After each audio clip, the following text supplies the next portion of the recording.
carichi di cocaina nell'ordine complessivo delle 2 tonnellate arrivavano a Gioia Tauro nascosti nei container spediti dalla Colombia. A scaricare la droga e a farla uscire senza destare sospetti ci pensava On the 6th of October 2022, 300 police officers carried out coordinated raids across Italy, seizing over 4 tons of cocaine, with an estimated street value of over 800 million euros. And this had been smuggled into the country through the port of Gioia Tauro in Calabria. According to Europol, the criminal network behind the cocaine was structured like this. The Ndrangheta would organise the drug shipment from South America. Then you would have field coordinators who would recruit corrupted dock workers, paying each between 7 and 20% the value of the cargo. Then port operators would arrange for the specific contaminated containers to not be intercepted and checked when they arrived at the port. Europol announced that law enforcement carried out arrests of, and I quote, the highly professional criminal syndicate linked to the Ndrangheta, end quote, which resulted in 31 arrests, including a customs officer. This bust, although significant, is just one of many for the port of Gioia Tauro. Gioia Tauro alone is responsible for 97% of cocaine seizures at sea in 2021. 97% of cocaine arrived by sea, arriving in Gioia Tauro, means a monopoly of cocaine by the Ndrangheta in Italy. It can be any other way. So this means that one way or the other, whether directly importing cocaine or indirectly guaranteeing for other people's cocaine into Gioia Tauro is essentially giving the Ndrangheta biggest slice of the cocaine trade into Italy, which also means some of the cocaine trade in Europe as well. This is Deep Dive from the Global Initiative Against Transnational Organised Crime. I'm Jack Megan-Vickers. This is the final part of our discussion with Anna Sergi, Professor of Criminology at the University of Essex, member of the GI network of experts and author of the new book Chasing the Mafia, Ndrangheta, Memories and Journeys. In the last episode, we looked at the growth of the Ndrangheta in Canada through the Saderno Group. And in this podcast, we head back to Calabria and the cocaine gateway to Europe, the port of Gioia Tauro. Welcome to Ndrangheta, Part 4, the cocaine gateway.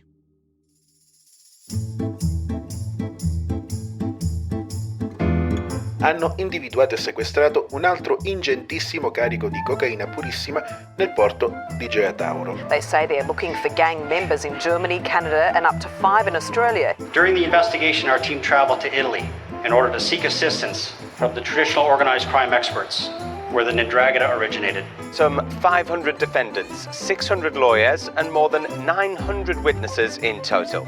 Italy's largest mafia trial in decades has begun. The cellar of an unfinished house in the village of Platti had a concealed door in the wall.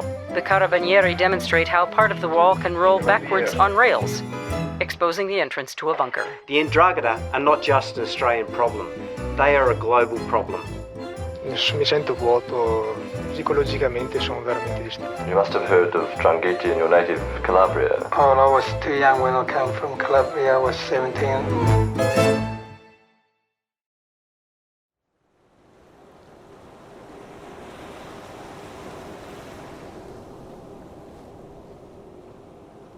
Gioia Tauro has a very, very long waterfront.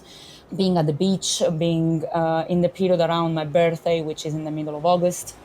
And I remember hearing this noise and this commotion all around me. And it was very hot.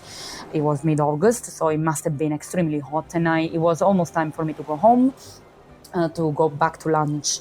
And the usual route that I took was a straight line from the beach for 10 minutes on the road to get to my uncle and auntie's house. And instead that day I couldn't because there had been a murder on the beach, close to where I was, but I couldn't exactly pinpoint where it was. So the whole area had been cordoned and I had to take another route. There was something about that scene that felt in my memory now feels really wrong. So my problem at the time wasn't that someone had been murdered on the beach or in the streets, but it was that I was going to be late and that it was extremely hot and I had to walk for like double the time that normally would take me to go home. It felt like that kind of murder might have been a normal thing. And the reason why it felt that way, thinking about it lately and obviously rationalizing it, was because this wasn't the first time that something like that happened in Gioia Tauro. Gioia Tauro has known extremely violent periods, especially when I was a child in the early 90s up to the early 2000s. Gioia Tauro was at the center of a feud, a faida, across families for control, and especially between the Piromalli and the Mole, who eventually then became allied. So that's how the faida ended, with the best outcome, I guess, for them. But the level of violence that we were kind of exposed to, even without being directly exposed to it, because it's not like I saw it, but the way you felt it was by knowing that the faida was active, that there were families killing each other, because that's what faida means, two families in the same territory killing each other, is basically a derby in criminal sense, and being so used to it that your problem is not that there has been a murder, but that, this murder is creating you practical problems. This faida, which basically means an Ndrangheta feud, was between two clans operating in Gioia Tauro, one of which was the Piromallis. And this is a name that's come up a few times, and they are instrumental in our understanding of the history and current position of the Ndrangheta. So, remember the First Ndrangheta War that's come up a few times in this podcast? There was a triumvirate of really powerful Ndrangheta members, Antoni Macri in Saderno, Mico Tripodi in Reggio Calabria, and Momo Piromalli in Gioia Tauro.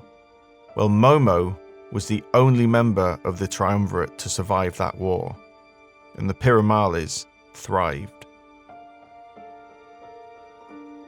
Now, to understand the Ndrangheta in Gioia Tauro and their wider role in international drug trafficking, we have to tell the story of the Piromallis.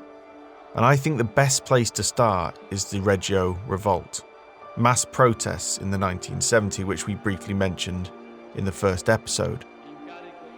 The result of these protests was investment from central government, which came to be known as the Colombo Package, named after the Prime Minister of the time, Emilio Colombo.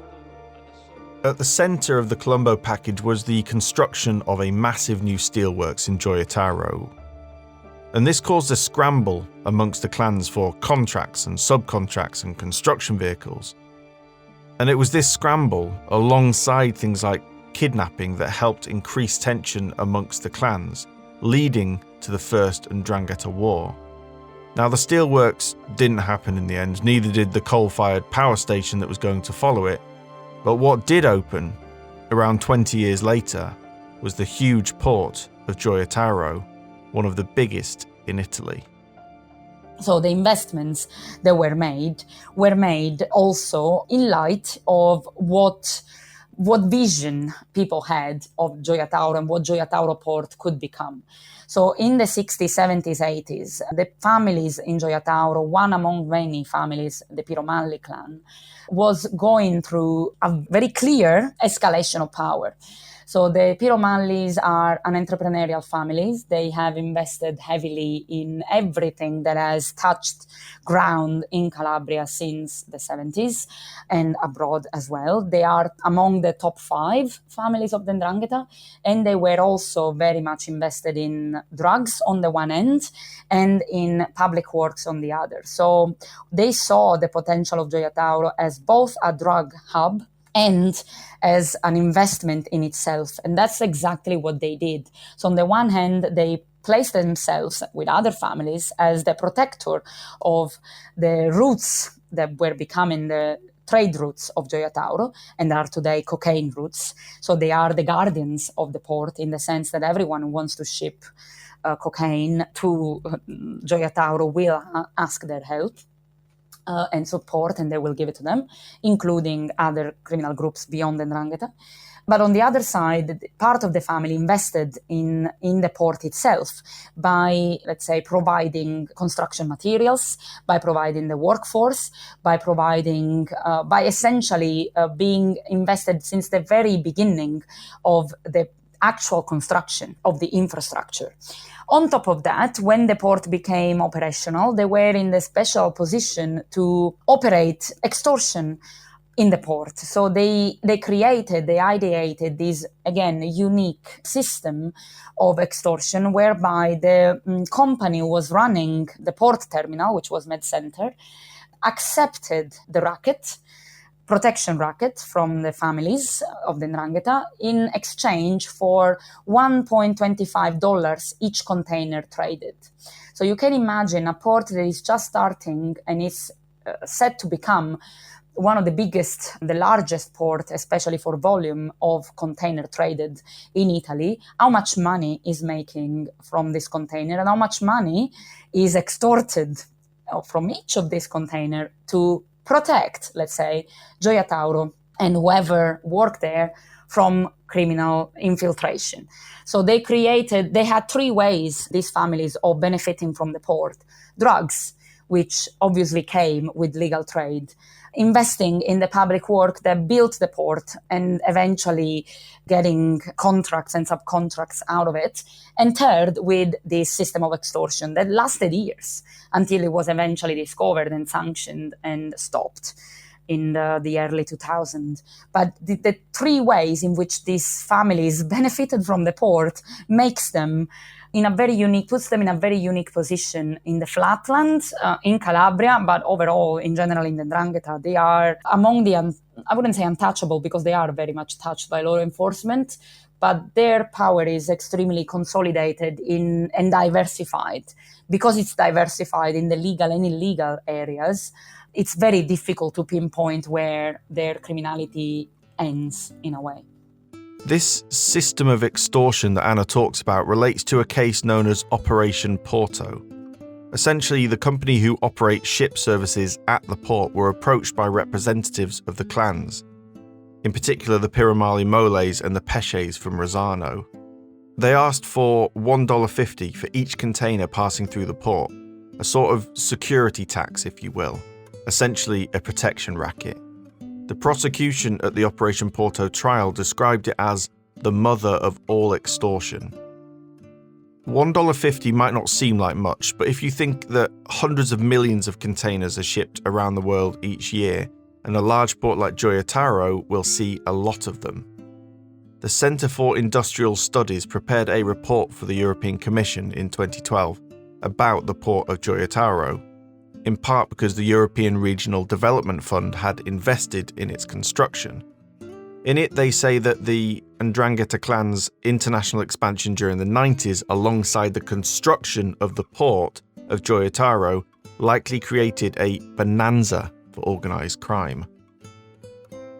And so what about its location? The port sits between three places: Gioia Tauro, Rosano and San Ferdinando. This area is known as La Piana, the flatland, an area known for its citrus trees and olive groves. This huge port perhaps looks a little out of place in comparison to its surroundings. But the close proximity to three different areas where different clans have their base has created a need to coordinate illicit activities with one another. And this coordination has become known as the Società of Rosano, a huge locale in which a number of clans operate but within their specific areas. So the Piromalli Moles in Gioia Tauro and San Ferdinando. Then you have the Bolocco and Ndrina, who are also in San Ferdinando. And then there's the Pesce and the Opedizanos in Rosano. And then they also work closely with the clans to the north in Vibo Valentia, like the infamous Mancuzos, and the south with those based out of Reggio Calabria.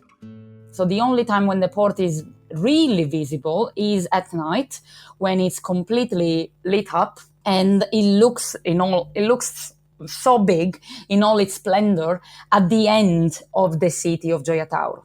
So when you are in the city of Gioia Tauro, you only see the port if you look up and you are in certain areas which are a little bit more uphill. you don't even imagine the port there, because the port is huge. It's an extremely global force. It's one of those places that completely contrasts with everything that is around it. So the port of Gioia Tauro is one of Italy's biggest ports, especially for volume of transshipment. It doesn't look like it belongs there, because the town of Gioia Tauro, the La Piana, the flatland around Gioia Tauro, which comprises the town of Rosarno, San Ferdinando, where the port extends to, because the port is very large, are extremely rural, but also extremely deprived areas. They completely clash with this idea of this global port, which is well known everywhere else in the world. And I can tell you is well known because everywhere I went to do research on ports, everyone knew Gioia Tauro, because it is one of those important hubs of the Mediterranean, but it kind of feels like it's completely detached from the territory around. It didn't bring the kind of progress that ports of this size and this impact usually bring.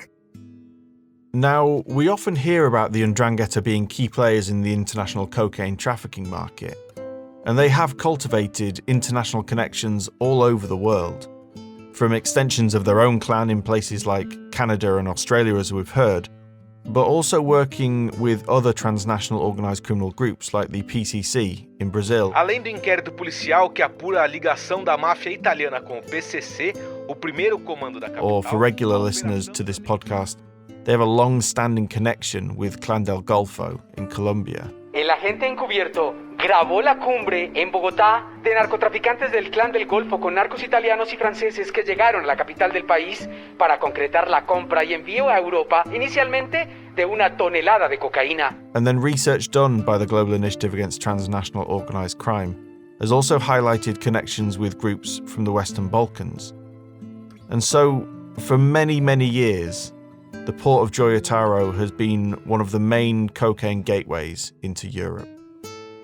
When I was writing the book, we were just in the pandemic, and there was a lot of confusion on, obviously, how the criminal markets were reacting to the pandemic, the closure of certain ports, the slowing down on other ports. And we were, in Italy, we were coming out of a period where, because of some issues that Gioia Tauro as a legal company, the legal company running Gioia Tauro had, so they went bankrupt and they were under a special commission.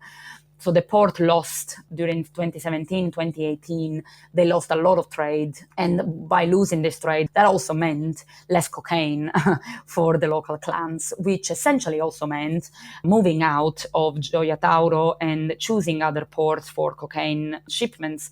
These were the port of Genova, the port of Livorno, other ports in Italy, which instead received the kind of trade and routes that Gioia Tauro lost. But since 2019, things completely changed again, and during the pandemic, they skyrocket. Gioia Tauro today, according to the latest figures from the anti-drug unit of the Carabinieri, which was released a few months ago and relates to the period of 2021, is only Gioia Tauro alone is responsible for 97% of cocaine seizures at sea in 2021. So that means that 97% of cocaine that arrived in 2021 that arrived by sea arrived in Gioia Tauro. This is a record number. We never had this kind of numbers before, which essentially confirms on the one end that during the pandemic things shifted back again, but also confirmed that Gioia Tauro has gained back its primary role, not just in cocaine, but also in the legal trade, because the two things go together. So 97% of cocaine arrived by sea, arriving in Gioia Tauro, means a monopoly of cocaine by the 'Ndrangheta in Italy. It can be any other way. So this means that one way or the other, whether directly importing cocaine or indirectly guaranteeing for other people's cocaine into Gioia Tauro is essentially giving the 'Ndrangheta biggest slice of the cocaine trade into Italy, which also means some of the cocaine trade in Europe as well, because not all the cocaine that arrives in Gioia Tauro is destined to Italy, of course. When the cocaine does arrive on one of these massive cargo ships, and bear in mind that 750 million containers are shipped around the world every year, but only around 2% of containers are actually inspected. And according to a recent report from the European Monitoring Centre for Drugs and Drug Addiction and Europol, the European cocaine retail market is estimated to be worth at least 10.5 billion euros. So the question is, how much of this goes to clans like the Piromallis? This is a very difficult question to answer because we don't actually know what position they have. We do know that, however, that the Piromallis are a family which keeps its double soul intact. So on the one hand, they keep investing in local works, public works, including recently 2020, parts of the family members were arrested for investing in reconstruction of the waterfront of Gioia Tauro. So still the same kind of business of construction and public works. But at the same time, they are investing in a series of import-export businesses like olive oil, which we know of as being confirmed into the United States, for example, within which they also engage in drug trade. What they seem to do, however, is not directly being involved in the drug trade. They don't import cocaine themselves necessarily. What they do is to act as guarantors, meaning that they provide the infrastructures and the money, if needed, the advance needed for other families of the local area who want to be invested in drugs. Put it more simply, they are way too evolved as a Ndrangheta family to have their hands too dirty with drugs. They aim to look like professionals, entrepreneurs. They are not necessarily the kind of family that wants to be seen as investing in drugs anymore. They are beyond that. But because of the port and their role in the port, they tend to want to be involved. Whether or not they end to be involved, that's another story, but they want to be involved in everything that goes around the port, legally and illegally. And people think that they are involved. That's the issue. So if you were to go and invest in Gioia Tauro in, let's say, something related to infrastructure and construction, a road or a railway into the port, you would assume that you have to get their approval, even if you might get away with it if you don't, because things are not as they used to be in the past. But there is this assumption that they control or they want to control the activities. So if you don't go out and look for their approval now, they might come back later, and they probably will, or try to. But with drugs, it's more about providing access to the port and getting a cut on everyone else's business, essentially, which is something that also other families in the area do, like the Mancuso family. They don't invest in drugs directly, they don't import. Or if they do, they tend to be as far as they can be from the official line of drug supply. Yeah, it's really interesting that because, and this is a slightly strange example, but when I was studying history, I remember studying the American West, and we were talking about the gold rush, and there was this famous idea that the people who made all of the money were not necessarily the people searching for the gold. It was the people selling them the spades. So it was the people who were able to control the kind of tools that were needed to provide that service. Absolutely. But that's really very much what the Ndrangheta is in today's cocaine trade in Europe. And that's why it never really appeared as the obvious actor, because they are not the most involved actor. They are the actors that provide the money, they provide the access, they provide the car, they provide the phone, they provide the know-how. And obviously, if you are law enforcement and you're looking at disrupting cocaine shipment, you are very lucky already if you know who the traffickers are. You don't have necessarily the resources to go up to the investors and go up to the helpers and go up. And it's really difficult to point at the criminal activities here. If you have, someone who is very clearly involved in the trafficking of drugs, how would you argue that those who provide the access are more important? So it's really difficult to prove. And obviously most of the time, it's a cross-border issue. So that's why when people say the Ndrangheta controls the cocaine trade, yes and no. I don't believe anyone can control the cocaine trade. There are too many nodes.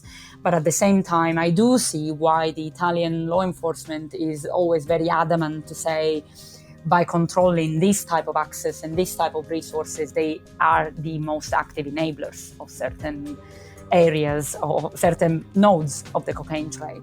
So, there is truth in both statements, I would say.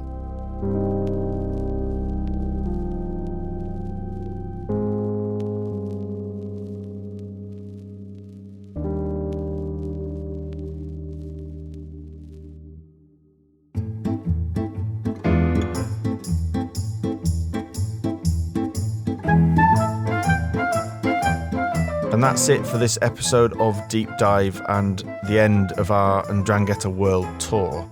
A massive thank you to Anna Sergi for being our guide through this complex and murky world. Anna's book, Chasing the Mafia, Ndrangheta Memories and Journeys, is available now. If you want more research into organised crime, visit the GI's website, globalinitiative.net. This has been Deep Dive from the Global Initiative Against Transnational Organised Crime. I'm Jack Megan Vickers. Thanks for listening.